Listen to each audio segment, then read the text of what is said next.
Salut à tous, alors petite actu sur Automobile Propre, charge rapide, Ionity baisse ses tarifs en France. Alors, voyons ce qu'il dit là, parce que c'est intéressant.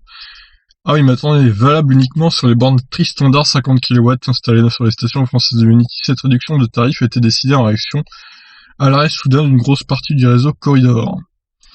Oui, mais bon, enfin, je veux dire, c'est bien de baisser sur les 50 kW, mais il faudrait peut-être baisser sur les rapides aussi. Enfin, je comprends pas pourquoi faire que les 50 kW en fait. À l'approche des vacances d'été, Ionity se veut solidaire face à la détresse de certains électromobilistes.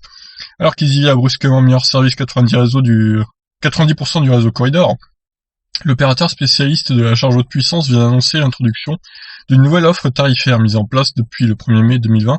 Celle-ci permet de bénéficier d'un tarif de 49 centimes le kilowattheure au lieu des 79 centimes facturés en temps normal, rapporte le site de l'Aver France.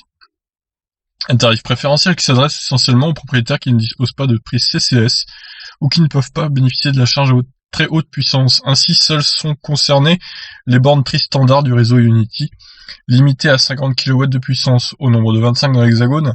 Celles-ci disposent de 3 connecteurs AC type 2, 43 kW et DC combo CHAdeMO en 50 kW.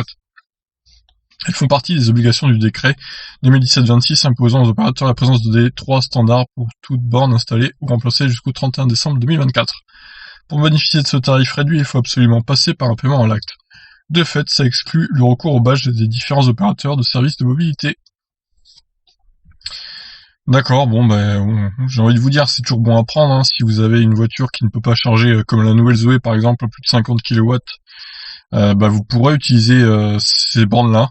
Ça sera un peu moins cher, c'est sûr. Après, il n'y a pas beaucoup de monde qui vont les utiliser. Si peut-être aussi la Leaf 2, les petites Ion C0, etc.